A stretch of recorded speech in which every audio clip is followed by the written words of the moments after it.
खुशामदीद, सुबह बखैर नाजरीन। 18 जनवरी सन 2023 प्रोग्राम सलाम जे के लेकर आपका मेज़बान इशफाक गौहर हाजिर खिदमत है।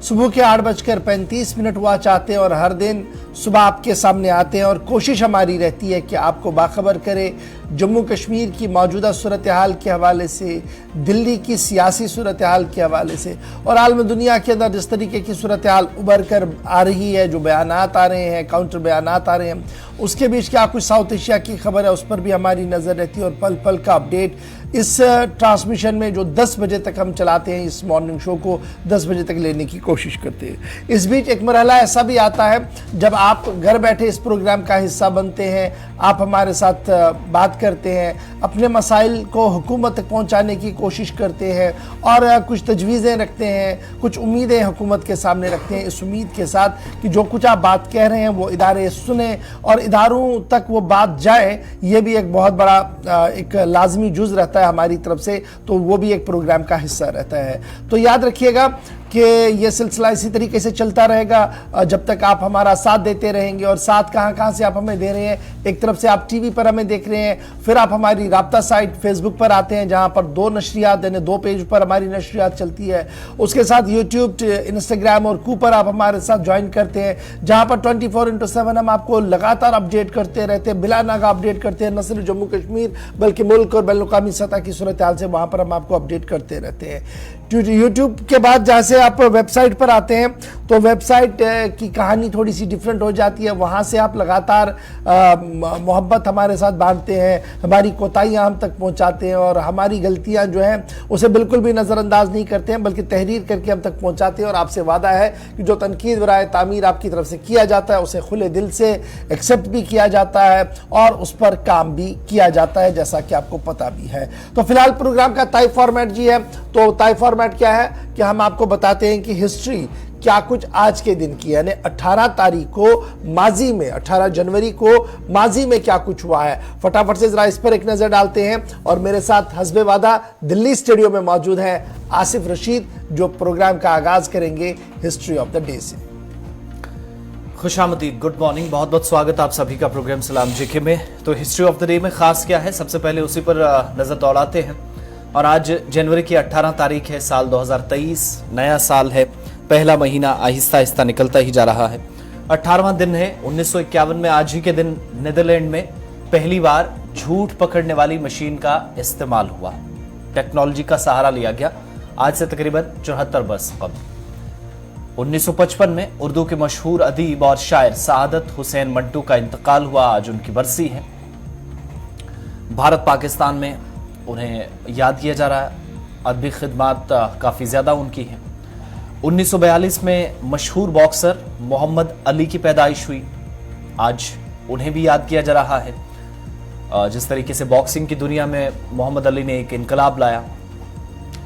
1896 में यूएस में यानी अमेरिका में पहली बार एक्सरे मशीन, जिसकी पहली मर्तबा एग्जीबिशन में नुमाइश की गई, आज के दिन ये मशीन पेश की गई अमेरिका के अंदर 1886 में। साल था 1974, तारीख थी 18 जनवरी, जब इजराइल और मिस्र के दरमियान जंगी हथियारों का मुआहिदा तय पाया।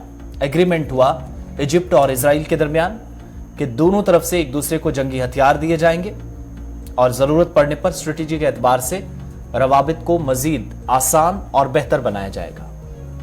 साल 2005 में यूनाइटेड नेशंस में यानी अक़वाम मुत्तहिदा की ज़ेर इंतजाम कुदरती आफात से बचाव की आलमी कॉन्फ्रेंस जापान के अंदर टोक्यो में मुनक़िद हुई, आज से तकरीबन 18 बरस कबल। 18 जनवरी 2009 को बंगाल क्रिकेट एसोसिएशन ने सौरव गांगुली को सोने के बल्ले से नवाजा और यह पहला किसी क्रिकेटर को मुल्क के अंदर इस तरह का रियासती सतह का अवार्ड था जहां पर उसकी क्रिकेट की खिदमात को रिटायरमेंट के बाद भी सोने का बल्ला देकर उन्हें सराहा जाता हो।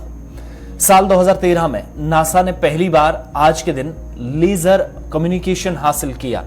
10 बरस हो चुके हैं, टेक्नोलॉजी में मजीद इजाफा हुआ था और आज का दिन था जब 2013 में नासा ने ये कामयाबी हासिल की। तो हिंदुस्तान और आलमी तारीख में मुख्तसर पॉइंट्स आपके सामने रखते हैं एक लंबी फहरिस्त से उठाकर। अब प्रोग्राम का आगाज करेंगे, लेकिन आप हमारे तमाम सोशल मीडिया प्लेटफॉर्म्स पर भी साथ देंगे, जिनमें फेसबुक है, ट्विटर है, कू, इंस्टाग्राम और यूट्यूब पर भी वक्फे वक्फे से नशरियात बराह रास्त चलती रहती हैं। अपनी आरा से हमें आगाह करते रहिएगा और प्रोग्राम को लेकर अपना फीडबैक देते रहिएगा। बताएं कि प्रोग्राम कैसा आपको लगा है, पसंद आप करते हैं या नहीं।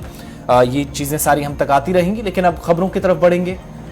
हिस्ट्री ऑफ द डे के बाद आपको बताएंगे कि जम्मू कश्मीर और मुल्क के बाकी हिस्सों के अंदर मौसम कैसा है। 18 जनवरी के मुताबिक महकमा मौसमियात जो कुछ बताता है वो सारी डिटेल्स भी आपके सामने रखते हैं। लेकिन जिला कलान की तरफ से जिला कलान ने भी वादी कश्मीर के अंदर तेवर मजीद सख्त कर दिए हैं। पहलगाम में तकरीबन -12 तक टेम्परेचर चला गया है और द्रास के अंदर सारे रिकॉर्ड्स टूट रहे हैं, जहां मरकज के ज़ेर इंतजाम लद्दाख के अंदर सर्द तरीन रातों में से एक रात ये भी रिकॉर्ड की गई है कि -25 डिग्री से ऊपर जो है वो दर्जा हरारत इन बीते 12 घंटों में चला गया है। दूसरी तरफ चिल्ला कलान के दरमियान पहले 7 से 8 दिन जो काफी खुश्क गुजरे, बीच में हल्की बारिशें हुई, फिर बर्फबारी का एक सीजन निकल गया। अब महकमा मौसमियात के मुताबिक 22 से 24 तारीख तक, हालांकि पहले 18 जनवरी की भी प्रेडिक्शन थी कि शाम होते होते कुछ एक इलाकों में मौसम बदलेगा, बलाई इलाकों के अंदर हल्की बर्फबारी का इम्कान जाहिर किया गया था, लेकिन सर्दी के इन सख्त आयाम के दरमियान अब 22 से 24 जनवरी तक एक बार फिर से बर्फबारी और साथ ही साथ मगरबी हवाओं का असर जो है वो जम्मू सूबे के साथ साथ वादी कश्मीर को भी मजीद मुतासिर करेगा। वादी के अंदर मुतअद्दिद मकामात पर 0 टेम्परेचर, जिनमें शुमाली इलाका जात भी हैं, जो परेशानी का सबब बन रहा है। और सुबह सुबह इसका असर जम्मू प्रोविंस के अंदर भी या जम्मू श्रीनगर नेशनल हाईवे, श्रीनगर लेह शाहरा पर, बाकी उन राब्ता सड़कों पर भी दिखता है जहां लोग रोजमर्रा के कामकाज के लिए निकलते हैं। ठंड में तो इजाफा हो ही रहा है, लेकिन ट्रैफिक, रेलवे का निजाम और सुबह सुबह की परवाजें भी बुरी तरह मुतासिर हो रही हैं घने कोहरे और धुंध की वजह से। घने कोहरे और धुंध की खबर आपको आसिफ बता रहे थे, लेकिन जम्मू सूबे की अगर बात करें तो जम्मू सूबे के अंदर भी दर्जा हरारत जो है वो 0 तक चला गया है। और एक ताज़ा खबर के मुताबिक जम्मू ने गुज़श्ता 4 साल के दौरान ये रिकॉर्ड तोड़ा है। एक बार फिर जम्मू में भी यकबस्ता हवाएं रात को चलती है और दर्जा हरारत जो है वो 0 डिग्री रिकॉर्ड किया गया है रात में। और जो जम्मू का स्टेशन है जहां पर महकमे मौसमियात का मरकज़ है, वहां पर कल रात देर गए का दर्जा हरारत जो 17 तारीख का भी रिकॉर्ड किया गया, फिर आज रात का भी जो रिकॉर्ड किया गया वो मनफी यानी वो 0 डिग्री तक चला गया। यानी इसके बाद अगर और थोड़ी सी जुम्बिश होती है और थोड़ी सी हवाएं चलती हैं तो माइनस की ओर चला जाएगा। फिलहाल 0 तक चला गया है जी जम्मू का रात का दर्जा हरारत। तो आप देख सकते हैं कि जम्मू की सिचुएशन क्या है। जब जम्मू के अंदर इस तरीके का माहौल है तो पठानकोट, फिर आगे आप चलेंगे जनाब पंजाब, चंडीगढ़ और दिल्ली तक जब आप आएंगे तो इस पूरी कौमी शाहरा पर रात भर कोहरा आपको नजर आ रहा है, धुंध नजर आ रही है, क्योंकि कई इलाकों के अंदर हवाएं जो है वो यकबस्ता हो गई है, ठंडी चल रही है, जिसकी वजह से काफी मुश्किलें जो है वो इस कौमी शाहरा पर अबूर बरूर पर आ रही है। लेकिन जब आप जम्मू कश्मीर की बात करते हैं तो जम्मू कश्मीर की सूरत हाल भी कुछ बेहतर नहीं है। और दिन में धूप होने के बावजूद, यानी जहां दिन में धूप नजर आ रही है वहीं पर सूरत हाल ये है कि हवाओं ये जो धूप के बावजूद जम्मू कश्मीर और लद्दाख में शदीद ठंड में इजाफा हो रहा है और यकबस्ता हवाओं की वजह से झील डल समेत कई आबी ज़खायर के किनारे जो है वो एक बार फिर मुंजमद हो चुके हैं। और एक तरफ से ये सूरत हाल है और दूसरी तरफ से क्या है जी, गर्म मलबूसात, कांकड़ी, कोयले की कीमतों में फिर से इजाफा हो रहा है वादी कश्मीर के अंदर, क्योंकि लगातार ठंड जिस तरीके से बढ़ रही है, गर्म मलबूसात, कांकड़ी और इसके साथ साथ कोयला जो पहले ज़माने में सरकारी तौर पर दिया जाता था लेकिन अब ओपन मार्केट में उसे लिया जाता है, तो तरह तरह से रेट्स को बढ़ाने की बातें जो है वो सामने आ रही है और आम लोग गोना वो मुश्किलात से यहाँ पर दो चार हो रहे हैं। इधर श्रीनगर जम्मू कौमी शाहरा की बात बताएं तो मतलब और आलूदा जरूर रह सकता है, लेकिन श्रीनगर जम्मू कौमी शाहरा पर गाड़ियों की आवाजाही अभी तक भी लगातार जारी है। रात देर गए हादसा हुआ था पंथियाल के पास, जहां वो स्टील टनल बनाया गया है, वहां पर पत्थर एक बार फिर खिसक आया था, जिसके नतीजे में 2 गाड़ियों पर वो पत्थर आया, लेकिन मौजूदाती तौर पर गाड़ियों के अंदर जो और सवार थे लोग वो बच निकले और इस वक्त वहां पर गाड़ियों की आवाजाही लगातार जारी है। मौसम यकबस्ता है, दोबारा बर्फ का इम्कान है, लेकिन मौजूदा निज़ाम के दौरान जो बर्फबारी पहाड़ों पर हुई है, गुलमर्ग, अफरवट, पहलगाम और दीगर इलाकों के अंदर, उसे देखने के लिए सयाहों का एक भारी रश इन दिनों वादी कश्मीर के अंदर मौजूद है। और सयाह न सिर्फ श्रीनगर शहर के झील डल और आसपास के इलाकों को देखने जा रहे हैं, बल्कि गुलमर्ग और पहलगाम इस वक्त सबसे टॉप डेस्टिनेशंस में गिना जाता है, जहां पर हर कोई सयाह जाना चाहता है। इधर सोनमर्ग डेवलपमेंट सोनमर्ग के लोगों ने, यानी गांधरबल के लोगों ने एक बार फिर हुकूमत से मुतालबा किया है, और हुकूमत से मुतालबा ये किया है कि जो वादा किया गया था उसे पूरा किया जाए। सोनमर्ग के आसपास भी सयाहों को आने और सयाहत को फरोग देने के लिए इकदाम उठाए जाए, ताकि वहां की आबादी को भी राहत मिल सके। तो ये थी खबर जनाब महकमे मौसमियात की आने वाले 24 घंटों के हवाले से, और क्या कुछ इस बीच चल रहा है आपके सामने हमने सारी डिटेल जो है वो रख दी है। अब बढ़ते हैं जी आगे, जरा बात सियासत की भी करते हैं। आपको याद होगा कि 2 रोजा कौमी इजलास भारतीय जनता पार्टी का कल रात देर गए इख्तिताम पजीर हो चुका है, और इख्तिताम होने के साथ ही कई अहम बातें जो है वो सामने आई है।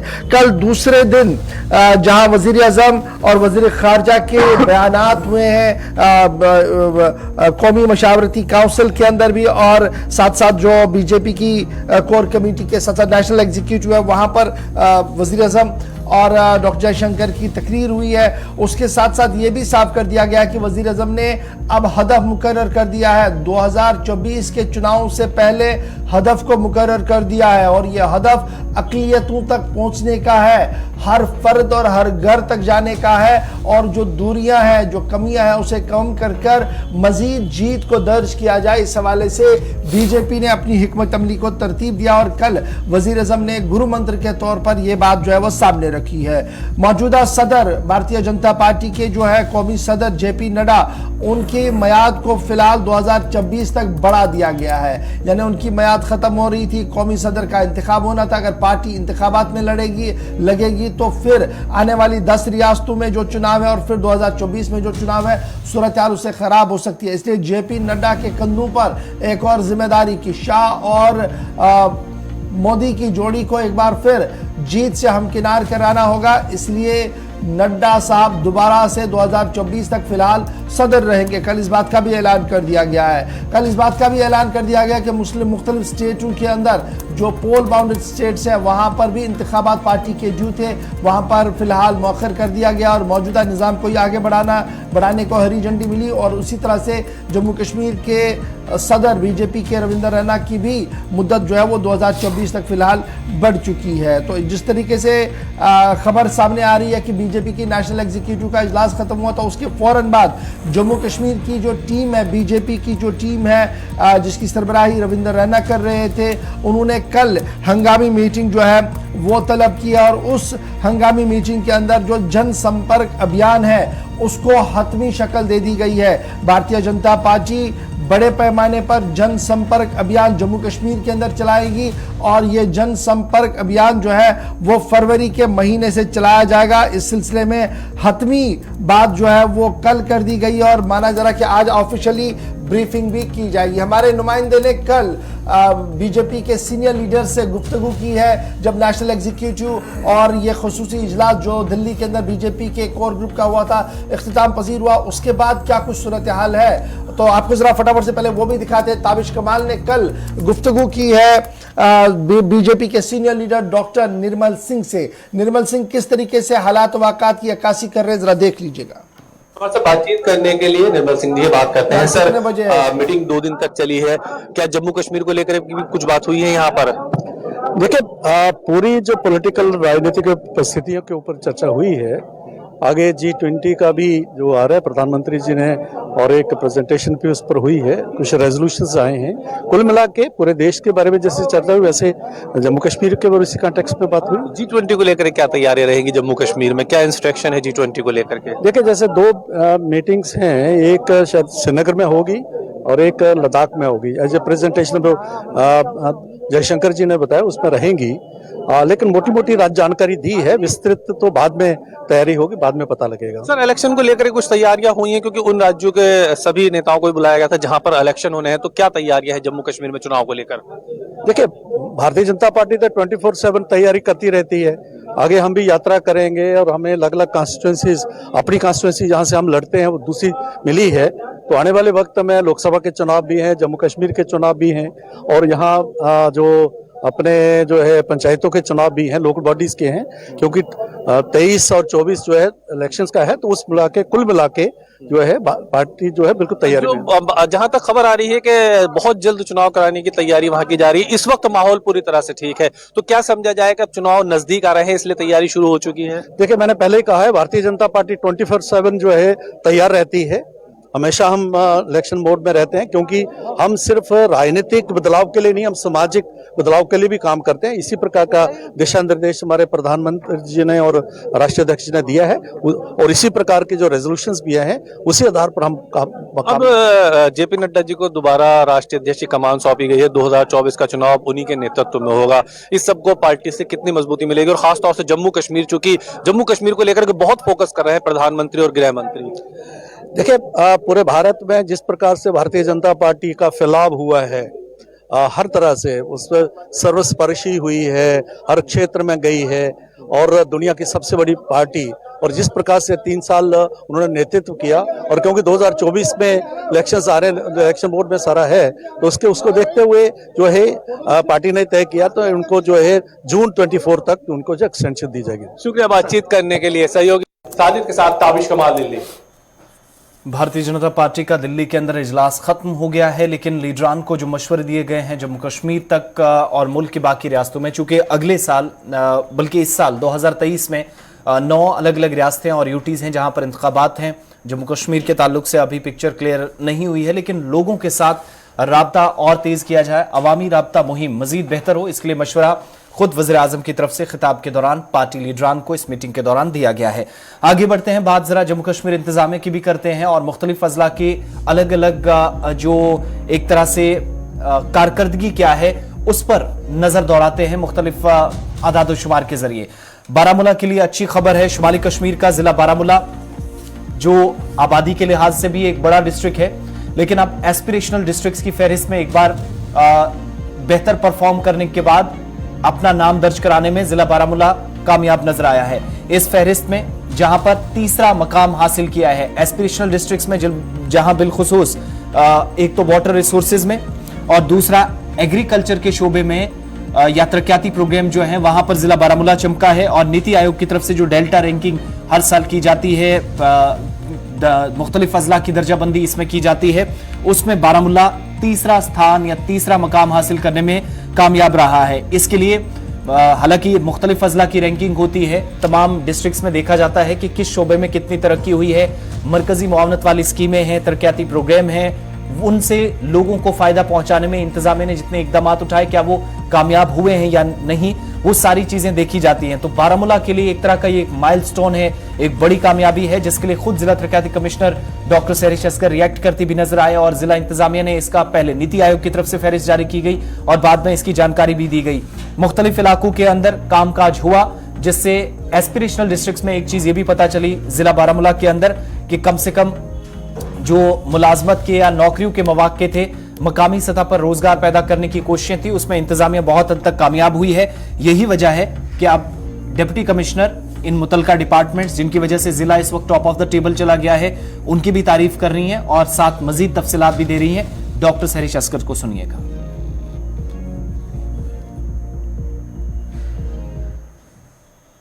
बहुत ही एजाज की बात है कि नीति आयोग ने बारामूला को अवार्ड दिया है। हमारा रैंकिंग जो है 115 डिस्ट्रिक्ट्स में फर्स्ट रैंकिंग पे आया है, जिसमें एग्रीकल्चर और वाटर रिसोर्सेज के फील्ड में हमें सितंबर महीने में अवार्ड मिला है। ये लगातार हमारा चौथा अवार्ड है जो हमें मिला है और इसका रीज़न यही है कि जो हमने डेवलपमेंट्स की हैं एग्रीकल्चर और अलाइड सेक्टर में, उसमें हमने डबलिंग ऑफ फार्मर्स इनकम पे जोर दिया, वो हमारा फोकस एरिया रहा। इसके अलावा लैंडलेस फार्मिंग जो है, जिसमें मशरूम कल्टीवेशन स्पेशली, और इसके अलावा ऑयल सीड्स की कल्टीवेशन या मेज कल्टीवेशन, कॉर्न कल्टीवेशन, इन फील्ड्स में जो कि हितर्टो कन्वेंशनल फील्ड्स नहीं थे, उनमें हमने किया, ताकि हमारी डबल क्रॉपिंग से लेकर ट्रिपल क्रॉपिंग पर ईयर तक हम जाएं। इसके साथ साथ जो अलाइड एक्टिविटीज थी एग्रीकल्चर की, जैसे मिल्क प्रोडक्शन है, उसमें एक सरप्लस मिल्क प्रोडक्शन जो है वो बारामूला ने हासिल किया है। 40,000 से 45,000 लीटर्स पर डे हमारा रिकॉर्ड आउटफ्लो है सरप्लस का, मिल्क का। इसके साथ साथ जो हमारी एडिबल ऑयल्स की प्रोडक्शन है, वो लोकल प्रोडक्शन 3% से बढ़कर 30% हो चुकी है।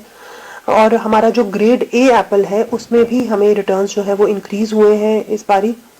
एग्रीकल्चर के जो एंटरप्रेन्योर्स हैं, वो बहुत सारे नए फील्ड्स में जा रहे हैं, जिसमें कि इंटीग्रेटेड फार्मिंग अप्रोच हमने अपनाई है, जिसमें फार्मर्स जो हैं वो ना ही सिर्फ एग्रीकल्चर कर रहे हैं, बट अपने साथ साथ एनिमल हस्बेंड्री, पोल्ट्री, डेयरी के यूनिट्स वो भी हम दे पा रहे हैं। इसमें खास हमने जो इम्पैक्ट किया है वो है विमेन सेल्फ हेल्प ग्रुप्स को हमने डिफरेंट एरियाज में इन्वॉल्व किया। ऑलमोस्ट 80,000 हमारी मेंबर्स हैं जो कि डिफरेंट ब्लॉक्स में हैं, और वो 80,000 जो है वो 80,000 फैमिलीज जो है उसमें इन्वॉल्व हो चुकी है। हमारा जो क्रॉप्स की जो प्रोडक्शन है वो रिकॉर्ड इंक्रीज तो हुई है, लेकिन इसके साथ साथ जो हम स्किल डेवलपमेंट में या एम्प्लॉयमेंट, सेल्फ एम्प्लॉयमेंट में काम कर रहे हैं, उसकी भी खासी रिकॉग्निशन मिली है। हमने पिछले बैक टू विलेज में, माई टाउन माई प्राइड में जितने भी बच्चे आइडेंटिफाई हर पंचायत से करने थे, उनमें से 2,000 बच्चों को। कमिश्नर सैरिश असगर को आप सुन रहे थे कि किस तरीके से एग्रीकल्चर एलाइड सेक्टर के अंदर काम किया गया, और आहिस्ता आहिस्ता करके तीसरी मर्तबा जिला बारामूला जो है वो रैंकिंग के अंदर अव्वल, जिला बारामूला जो है एक बार फिर टॉप रैंकिंग में आया है, और तीसरी पोजीशन जो है वो दोबारा से हासिल कर लिया है। लीडरशिप हो तो कुछ भी मुमकिन हो। फिलहाल बढ़ते हैं जी आगे, बात जरा भारत जोड़ो यात्रा की करते हैं, कांग्रेस की भी आपके सामने रखते हैं। कांग्रेस की भारत जोड़ो यात्रा अब आखिरी पड़ाव पर चल रही है। जहां आज हिमाचल का दौरा हो रहा है, वहीं पर बहुत जल्द यात्रा जम्मू कश्मीर भी पहुंचेगी, लेकिन उससे पहले कांग्रेस को लगा है एक बार फिर एक जोरदार बड़ा झटका। कांग्रेस की खातून तर्जुमान दीपिका सिंह राजावत कल रात देर गए कांग्रेस से इस्तीफा दे चुकी है, और एडवोकेट दीपिका का मानना है कि यह सिर्फ इसलिए किया गया क्योंकि भारत जोड़ो यात्रा के अंदर उन लीडरों को दावतनामे दिए गए जो लीडर उस वक्त भी जम्मू की एस्पिरेशंस के खिलाफ काम कर रहे थे और अवाम के खिलाफ काम कर रहे थे, और आज भारत जोड़ो में उनको जोड़ने की कोशिश की जा रही है। चौधरी लाल सिंह, आपको याद होगा कि कांग्रेस ने मुख्तलिफ लीडरों को दावत दी है, और चौधरी लाल सिंह जो वहां पर एक अलग संगठन चला रहे हैं, वो इस यात्रा का हिस्सा बनेंगे। उसके विरोध में, उसके एहतजाज में एडवोकेट दीपिका राजावत ने इस्तीफा दिया है कांग्रेस। अब ये दीपिका कौन है जी? याद रखिएगा, Kathua rape and murder case जिसमें सुप्रीम कोर्ट में सुनवाई हो, सुप्रीम सुनवाई में काफी ज्यादा बड़े चौंका देने वाले फासले हुए थे, लेकिन जो रंग और जो कलर उसको देने की कोशिश उन दिनों की गई थी, उसके खिलाफ दीपिका खड़ी रही और उन्होंने केस लड़ा, और केस आज भी मुख्तलिफ कोर्टों के अंदर चल रहा है। ताहम आज की सियासत यह है कि दीपिका ने चौधरी लाल सिंह को शमूलियत और दावत देने पर पार्टी से इस्तीफा दे दिया। एक तरफ से यह खबर है, और दूसरी बात जो अहम तरीन खबर सामने आ रही है वो ये है कि यात्रा आहिस्ता आहिस्ता करके रवां दवा है, और जम्मू कश्मीर इंतजामिया ने यात्रा को बाज़ाब्ता तौर पर हरी झंडी दे दी है, और सिक्योरिटी को लेकर, भारत जोड़ो यात्रा को लेकर जो सिक्योरिटी है उसका अरसरनौ जायजा भी लिया गया है जब वो जम्मू कश्मीर पहुंचेगी। यात्रा 30 जनवरी को श्रीनगर के अंदर इख्तिताम पजीर होगी। शेर कश्मीर क्रिकेट स्टेडियम के अंदर एक बड़े जलसे की तैयारी में कांग्रेस है, जिसमें देश भर के पॉलिटिकल पार्टीज के लीडर जो है वो मौजूद रहेंगे, अपनी बात वहां पर करेंगे। दूसरा ये कि कोई भी इनपुट जो है वो राहुल गांधी की भारत जोड़ो यात्रा के लिए नहीं है। ये जनाब कहा है डायरेक्टर जनरल पुलिस ने, उनका मानना है कि कोई भी इनपुट उस यात्रा के हवाले से नहीं है कि कोई खतरा उन्हें है। ताहम सिक्योरिटी अलर्ट्स और एसओपीज जो हैं वो लगातार दिए गए हैं कि कहां पर वो चल सकते हैं, जहां नैरो स्ट्रीट्स होंगे वहां गाड़ी का सफर होगा, बाकी मानदा श्रीनगर जम्मू हाईवे की सूरत हाल जहां पर एलो करेगी वहां पर उस तरीके की सिचुएशन बनती नजर आएगी। 26 जनवरी को बानिहाल के अंदर कौमी परचम लहराएंगे राहुल गांधी। 26 जनवरी की तकरीब लगभग बानिहाल के अंदर होंगी। वकार रसूल वानी जो पीसीसी के सदर इस वक्त हैं, बानिहाल से उनका ताल्लुक है, और 26 तारीख को बानिहाल के अंदर भी एक इज्तिमा की खबर जो है वो सामने आ रही है। लखनपुर, जहां तक हम इस पूरी डिटेल्स को देखते हैं तो 19 जनवरी को लखनपुर में एंटर करेगी यात्रा तकरीबन 5:45 पर, और लखनपुर के पास जो महाराजा गुलाब सिंह का पुतला है, जो स्टैचू बनाया गया है, वहां पर वो रुकेंगे और वहां पर फ्लैग हैंडओवर का होगा, यानी पंजाब से जम्मू कश्मीर की क़यादत को वो सौंपा जाएगा झंडा जी, कौमी झंडा। उसके बाद आहिस्ता आहिस्ता करके पड़ाव दर पड़ाव राहुल गांधी चलते रहेंगे, और 30 तारीख को श्रीनगर के अंदर एक बड़े इज्तिमा से वो खिताब करेंगे। लेकिन इस बीच खबर यह है कि कांग्रेस को एक बड़ा झटका भी लगा है। दीपिका रजावत जो है वो पार्टी छोड़ चुकी है। मीटिंग में उधर नहीं उठा रहा है। हमारे साथ इस वक्त फोन लाइन पर ज्वाइन कर रहे हैं जी रविंदर शर्मा साहब, तर्जुमान आला है कांग्रेस कमेटी के जम्मू से। रविंदर जी, बहुत शुक्रिया सर ज्वाइन करने के लिए। इससे पहले कि मैं प्रोग्राम के हवाले से गुफ्तगू करूं, रात देर के एक डेवलपमेंट भी हुई है जम्मू कश्मीर कांग्रेस के अंदर। दीपिका रजावत पार्टी छोड़ चुकी है और बात काफी क्रिटिकल और क्रिस्टल कर दी है कि जनाब उन लोगों को दावत दी गई है जो तोड़ने के बजाय जोड़ने की सियासत पर यकीन ही नहीं रखते हैं। देखिए, बात यह है कि भारत जोड़ो यात्रा में अगर कोई आदमी सुबह का भूला और शाम को आता है कि हम यात्रा में जुड़ेंगे, ये तो एक सोशल यात्रा है, कोई पॉलिटिकल यात्रा नहीं है। इसमें जो लोग नफरत विभाजन की लड़ाई में शामिल होना चाहते हैं और वो जो है वो इस चीज को समझ बैठे हैं कि विभाजन की राजनीति देश के लिए खतरा है, तो उन लोगों के लिए कोई रुकावट नहीं है।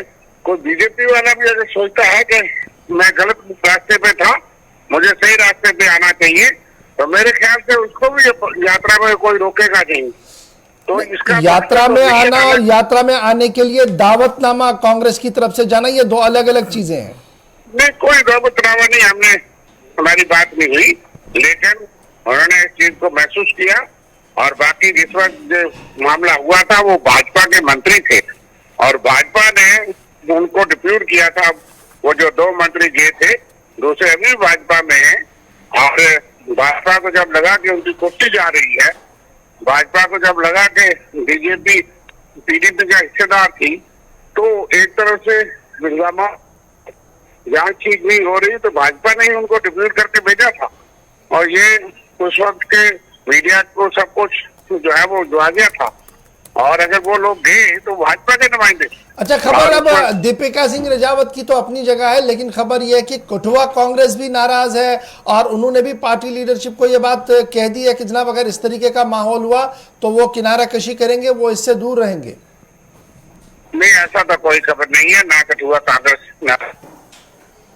तो सर प्रोग्राम के हवाले से थोड़ी सी गुफ्तगू कर लीजिएगा कि क्या तैयारियां हो गई हैं और ये जो SOPs को फॉलो करने की बात जम्मू कश्मीर आते आते हो रही है। देखिए, कांग्रेस की तैयारी अपनी कांग्रेस की तैयारी अपनी जगह है, हमने तो थोड़ा इंतजाम करने हैं। ये यात्रा की मिशन है जिसमें हमें पता ही नहीं कौन कौन लोग भी आ जाएंगे, ठीक है, और बड़ी संख्या में लोग आप देखेंगे।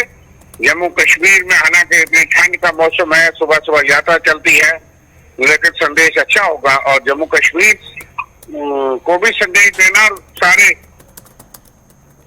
कश्मीर जिसके लिए भाजपा कितनी राजनीति करती है, उनका ख्याल और सोच जो है कि वो भारत के साथ जुड़ के तरक्की और तालमेल में काम करना चाहते हैं। बहुत शुक्रिया जी रविंद्र शर्मा साहब हमारे साथ ज्वाइन करने के लिए जी। चलिए, जब कांग्रेस की इस खबर के बाद जरा एक छोटा सा ब्रेक होगा। ब्रेक के बाद आपको बताएंगे कि मरकजी काबीना ने एक बड़ा फैसला लिया है। बड़ा फैसला है क्या, उस पर हम गुफ्तगू जरूर करेंगे। फिर सुप्रीम कोर्ट की भी बात आपको बताएंगे, जहां पर अकलियतों को लेकर कल रात देर गए मामला आया था, और जम्मू कश्मीर की पोजीशन कहां पर है अकलियतों को लेकर, उस पर भी गुफ्तगू करेंगे। आगे बढ़ेंगे तो आपको यह भी बताएंगे कि हुकूमत ने अब किस तरीके से ऑनलाइन निजाम को मुतारिफ कराने के बाद अपनी कमर कस ली है। बने रहिएगा हमारे साथ, छोटे से ब्रेक के बाद गुफ्तगू करते हैं।